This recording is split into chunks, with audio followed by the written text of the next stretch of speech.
Week 4, deal with horizontal and vertical lines, as well as something else. X and Y intercepts.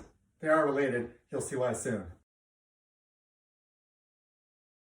All right, let's start with horizontal lines. For the love of money, please tell me you know what direction a horizontal line is in. Good. Horizontal, laying down, being lazy.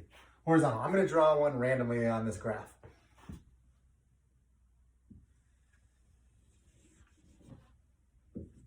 That horizontal line. All right, 3 things I need. I don't always have to tell you with my fingers the same things I say with my mouth. 3 things that you're going to learn about this horizontal line. A, which axis it always cuts through. 2, what its slope is. And then B, dot B, C, is going to be how to write an equation for this horizontal line. I told you A was going to be discussing which axis the horizontal line always cuts through. It's pretty self-explanatory. From horizontal line, from over here, cut right through the y-axis. From over here, right through the y-axis. Here, through the y-axis. Any one of an infinite number of examples, it's always going to go through the y-axis. Very obvious, but I want you to keep that in mind for when we're getting to the last part of how to write an equation of a horizontal line. Dramatic pause. Now let's go to part 2. What slope is. How many points do we need to find slope? 2. I did it again.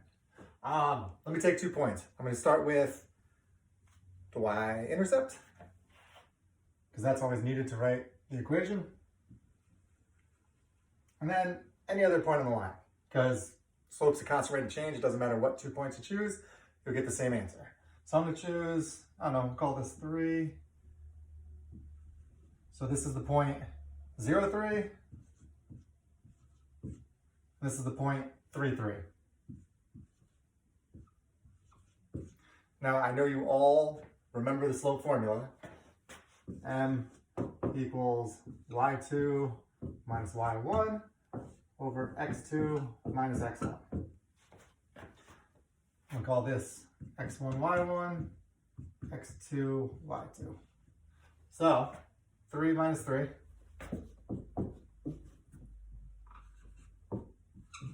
over 3 minus 0. What's 3 minus 3? That's right, 0. And what's 3 minus 0? 3. And we can simplify this. What's 0 divided by 3? 0. 0 is going to be your slope for every horizontal line ever. You're not rising or falling, you're just running. So your numerator would always be 0, and your denominator would always be how many you ran. 0 divided by any number is always going to be 0. This brings us to the last part, how to write the equation of a horizontal line. So in the last part, we've realized what the slope was. 0. All right, that's one part of it. I want to write this in slope-intercept form. We need to have a slope, which we do know, and our y-intercept, which is as simple as looking to see where the horizontal line cuts across the y-axis. That'd be our y-intercept. That happens at the point 3. So let's plug in and see what our equation looks like. Y equals nothing times x plus 3. What's 0 times anything? 0. So we don't even need that. Y equals 3. It's that simple of an equation. Y equals the y-intercept, because there is no slope. So all you have to do to write an equation if you're given a graph is to look for where the horizontal line cuts through the y-axis and say y equals that, and that's your entire equation.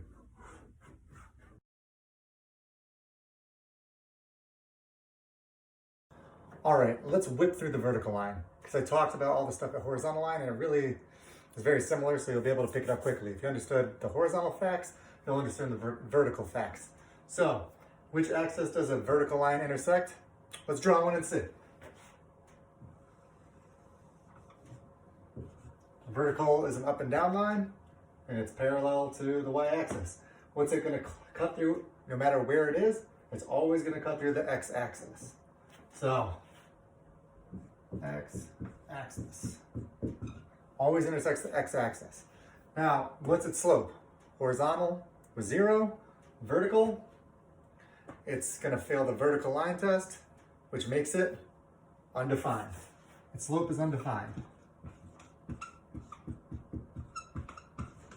All right. Now the equation of a vertical line for a horizontal line, it cut through the y-axis, so it was always y equals wherever intersected. A vertical line cuts through the x-axis. So its equation is going to be x equals whatever number it cuts through on the x-axis. In this case, it cuts through 3. So the equation is simply x equals 3.